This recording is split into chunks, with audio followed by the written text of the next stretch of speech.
अस्सलाम वालेकुम, मैं हुमारी अली। आप देख रहे हैं मेरा चैनल। गुल प्लाजा में ज़बरदस्ती जिंदा अफराद को जलाया गया।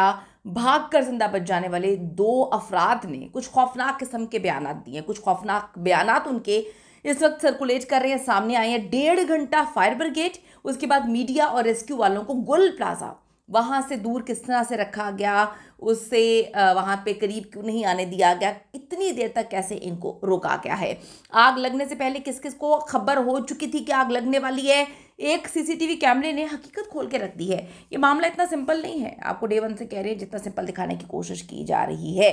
बहुत सारे लोग ऊपर तक मुलव्वस हैं। ये वीडियो बड़ी तकलीफ दे है, लेकिन मैं आपको कहूंगी कि ज़रूर आप देखिए ताकि आपको इल्म हो सके कि हमारी नाक के नीचे क्या हो रहा है। हमारे 16 एंट्रेंस गेट से मार्केट के एक पीछे की तरफ जो है इमरजेंसी रैंप पे। रिक्वेस्ट है चैनल को सब्सक्राइब करें, से हमारी हौसला अफजाई होती है। वीडियो को आखिर तक मुलाहिजा जरूर फरमाएगा। सानिया गुल प्लाजा की तहकीकात के लिए कायम जुडिशल कमीशन जो है उसके सामने बच जाने वाले दो शहरियों ने अपने अहम तरीन बयान रिकॉर्ड करवाए हैं। इन बयानात में आग लगने के दौरान इमारत में अफरा तफरी, शदीद धुआं और इंतजामिया की जानिब से बर वक्त ऐलानात ना किए जाने के खौफनाक इंकशाफात हुए।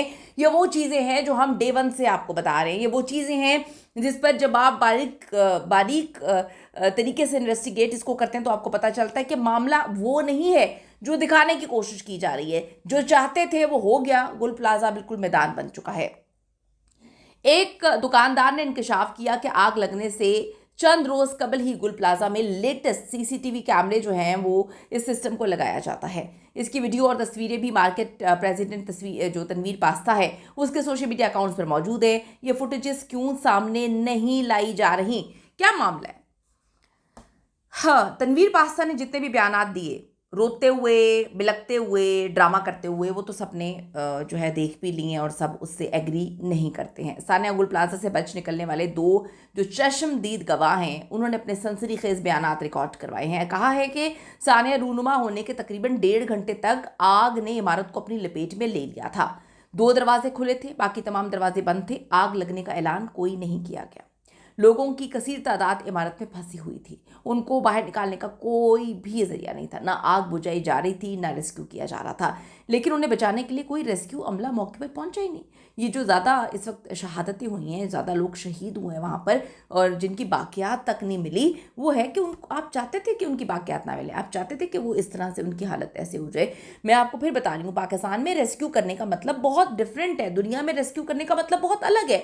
रेस्क्यू मतलब होता है कि आप ठीक है भाई किसी इंसान को आपने जिंदा रेस्क्यू किया, बचाना है। यहाँ पे रेस्क्यू करने का मतलब होता है कि बाकियात तसलों में उठा के जो है वो लेकर आई जा रही हैं। ये रेस्क्यू का मतलब है। यहाँ पर मोहम्मद जुनेद ने कमिश्नर को बताया कि वो रात 10:15 बजे मेज़नीन फ्लोर पर दुकान बंद करके बाहर जाने लगे थे कि दुकान के मालिक को याद आया कि मोबाइल तो अंदर ही रह गया।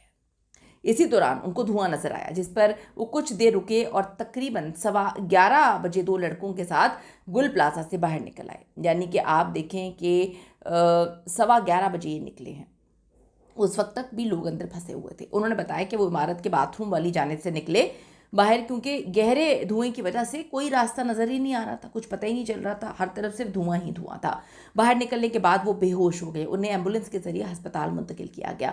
मोहम्मद जुनेद के मुताबिक आग लगने का कोई ऐलान नहीं किया गया, ना ही इंतजामिया ना ही रेस्क्यूदारों की जानिब से किसी भी इंसान को, जो अंदर लोग फंसे हुए थे, उनको बाहर निकालने की कोशिश भी की गई हो। दूसरे जो मुतासरा हैं अली हैदर, उन्होंने अपने बयान में कहा कि दुकान बंद करते वक्त ग्राउंड फ्लोर पर धुआं नजर आया, जिस पर वो इमारत के अकबी हिस्से से फौरी तौर पर बाहर निकल आए। बाद में मालूम हुआ कि मेज़नीन फ्लोर पे आग भड़क उठी थी। उन्होंने बताया कि 10:30 बजे वो दोबारा अपनी दुकान पर आए तो वहां सिर्फ और सिर्फ धुआं था और कुछ नहीं था।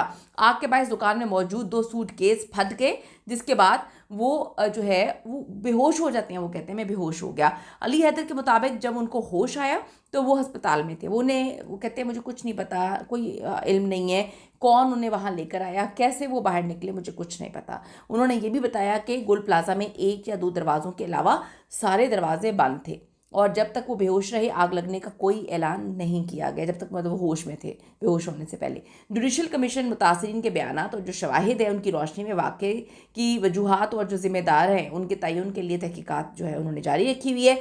ये साबित हो चुका है, ये तो अब आपको इस ड्रामेबाजी की ज़रूरत ख़त्म हो चुकी है। ये तो साबित हो चुका है कि मीडिया समेत अंदर मौजूद जलते हुए अफराद के लवाहिकीन से जो है मुसलसल झूठ बोला गया, झूठी कहानी सुनाई गई, दरवाजे बंद थे, दरवाजे बंद करवाए गए थे, लाइट भी पहले बंद करवाई गई थी।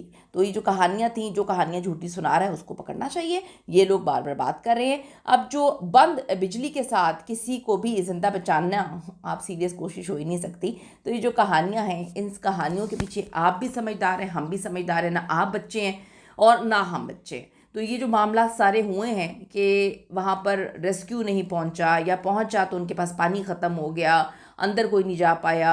जो फैसल दीदी साहब ने बात बताई है, कितनी इंपॉर्टेंट बात है। 30 साल से वो यही आगों को देख रहे हैं और वो कहते हैं कि ऐसा तो पहली बार ही हुआ है, हर हाल में बिल्डर माफिया वगैरह को देखना चाहिए। तो सारी चीज़ें बहुत अच्छे से क्लियर है।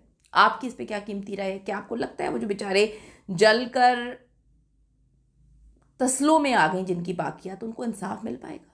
कीमती राय ज़रूर दीजिएगा। सी इन द नेक्स्ट वीडियो।